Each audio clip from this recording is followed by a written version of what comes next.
आज की हमारी वीडियो का टॉपिक है EOCR। What is EOCR? EOCR का मतलब होता है इलेक्ट्रॉनिक ओवरलोड करंट रिले।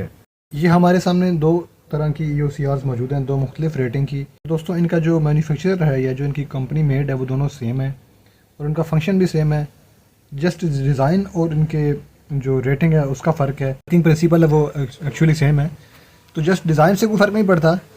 इसमें एक तीसरा जो मॉडल आता है वो डिजिटल मॉडल है, उस पर भी जल्दी आपको एक डिटेल वीडियो देखने को मिलेगी। सबसे पहले बात करते हैं इसकी पावर की। ये चूँकि इसके नाम से ही ज़ाहिर है कि ये एक इलेक्ट्रॉनिक रिले है, सो इसमें एक इलेक्ट्रॉनिक कार्ड जिसको प्रॉपर 220 सप्लाई दी जाए।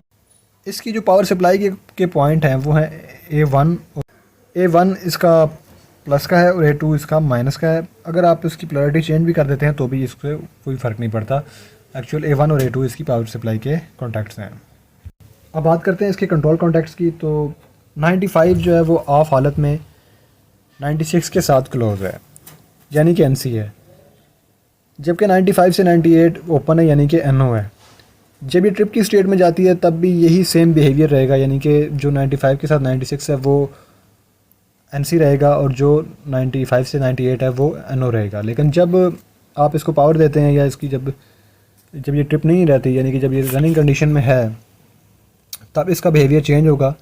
तब इसका 95 से 98 जो है वो NC रहेगा और 95 से 96 जो है वो NO रहेगा।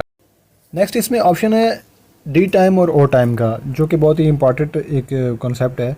और इस कॉन्सेप्ट पर बात करते चलें कि जो D टाइम होता है वो एक्चुअली इसका स्टार्टिंग टाइम है, यानी कि जब कोई यूनिट आपका जो इलेक्ट्रिकली सबको पता है कि अगर आपकी कोई जो मोटर है वो जब स्टार्ट होती है तो स्टार्ट होते हुए वो एक इनिशियल टार्क होता है उसका, कि एकदम से उसका करंट बहुत हाई जाता है। उसके बाद फिर वो अपने जो नॉर्मल लोड है उस पर आती है।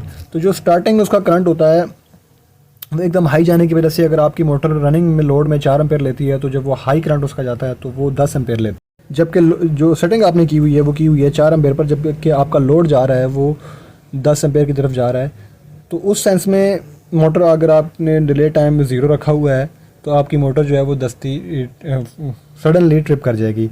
तो इस सेंस में हम जो है वो क्या करते हैं, उस जो D टाइम होता है यानी कि स्टार्टिंग टाइम होता है उसकी जो सेटिंग है उसे हम 3 सेकंड्स या 5 सेकंड्स पर सेट करते हैं, ताकि हमें इतना मार्जिन मिले और 5 सेकंड के अंदर अगर मोटर का करंट वापस नहीं आए तो जो यूनिट है वो ट्रिप कर जाए, यानी कि जो ओवरलोड है वो ट्रिप करवा दे मोटर को। तो जो इसका सेकंड जो इसका ऑप्शन है वो है O टाइम। तो ये जो O टाइम होता है ये होता है एक्चुअली इसका ओवर करंट का जो टाइम है वो होता है कि यानी कि अगर आपका मौजूदा लोड जो है वो 4 एम्पेयर चलता है और 5 एम्पेयर पर आपने उसकी सेटिंग की हुई है, और अगर 3 सेकंड तक आपकी मोटर 5 एम्पेयर पर चली है, या 5 सेकंड या 10 सेकंड जो भी आप उसको मार्जिन देना चाहते हैं, उस सेंस में अगर 10 सेकंड के बाद भी अगर आपका लोड वापस आपके मौजूदा लोड पर नहीं आया, यानी कि 4 एम्पेयर पर सेट है और 5 एम्पेयर पर मोटर चल रही है, तो उस सेंस में ये जो आपकी ओवरलोड है ये भी तब भी आपकी यूनिट को ट्रिप करवा देगी। और तीसरा डायल इसके अंदर जो है वो है ओवरलोड सेटिंग का, कि अगर जो भी इसकी रेंज है कि 0.5 से 6 की अगर ये है, तो उस दरमियान उस पूरे जो आपका जो ग्राफ है उस रेंज में आप इसके करंट को रख सकते हैं। कहीं भी जो आपका सेट पॉइंट बनता है आपकी मोटर की FLA के हिसाब से, यानी फुल लोड एम्पेयर के हिसाब से जो आपका मोटर का करंट बनता है उस पर आप इसको सेट कर सकते हैं। या अगर आपकी मोटर 4 एम्पेयर पर चलती है तो आप उसको 5 पे सेट कर सकते हैं, 3 पे चलती है तो 4 पे सेट कर सकते हैं। वो डिपेंड करता है कि मोटर का जो यूनिट का जो एक्चुअल बिहेवियर है वो क्या है। आप ओवरलोड पर मौजूद वेरिएबल्स की मदद से लोड को सेट कर सकते हैं और O टाइम और D टाइम को भी सेट कर सकते हैं।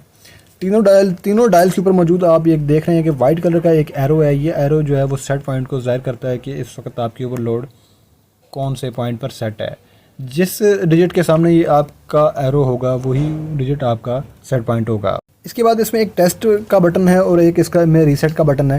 टेस्ट बटन का जो एक्चुअल जो वर्क है दोस्तों वो ये है कि जैसे ही हम इस टेस्ट बटन को कुछ सेकंड के लिए प्रेस करके रखेंगे तो हमारी ओवरलोड को ट्रिप कर जाना चाहिए। अगर हमारी ओवरलोड टेस्ट बटन को पुश करने से ट्रिप नहीं करेगी तो इसका ये मतलब है कि ये ओवरलोड जो है ये ख़राब हो चुकी है और ऐसे आप रिप्लेस कर देना चाहिए। एक्चुअली ये ओवरलोड की अपनी वर्किंग को टेस्ट करने के लिए एक टेस्ट बटन दिया गया होता है कि क्या वाकई हमारी ओवरलोड सही वर्क कर रही है या नहीं। और जो रीसेट का बटन है वो इसलिए होता है कि जैसे ही आपकी ओवरलोड ट्रिप कर जाती है तो फिर बाद में इसको रीसेट किया जाता है। तो इसको रीसेट करने के लिए इसके ऊपर एक बटन दिया गया होता है जिसे हम पुश करके रखते हैं कुछ सेकंड्स के लिए, तो फिर वो दोबारा वर्किंग कंडीशन में आ जाती है, रीसेट हो जाती है। और इसके बाद इसके ऊपर दो जो इंडिकेशंस आप देख रहे हैं, एक रेड कलर की, एक ग्रीन कलर की। जो ग्रीन इंडिकेशन है वो इस पर पावर की इंडिकेशन है कि जैसे ही आप इसकी कॉइल को सप्लाई देंगे तो ये ग्रीन इंडिकेशन जो है ये जल जानी चाहिए, ब्लिंक हो जानी चाहिए। इसके अलावा इस पर जो दूसरी जो रेड इंडिकेशन है वो उस सेंस में ब्लिंक करेगी जब आपकी ये ओवरलोड ट्रिप कंडीशन में चली जाएगी। तो इस रेड लाइट का जलने का मतलब ये है कि आपकी ओवरलोड ट्रिप। इसके अलावा इस ओवरलोड पर दो सिटीज़ मौजूद होते हैं जो इसका मेन वर्किंग प्रिंसिपल जो है उसको ज़ाहिर करते हैं। इन दोनों सिटीज़ में से नीचे से ऊपर की तरफ दो फेज़ गुजारे जाते हैं, यानी कि इसमें से आप रेड फेज़ गुजार सकते हैं, येलो गुजार सकते हैं, या येलो या ब्लू गुजार सकते हैं। ये आप पर डिपेंड करता है जो आप फेज़ में से गुजारना चाहते हैं। तो ये सिटीज़ जो है वो इसके इलेक्ट्रॉनिक कार्ड को जो है वो अपना डेटा कलेक्ट करके भेजते हैं, अपने जो करंट रेशो है वो कलेक्ट करके भेजते हैं।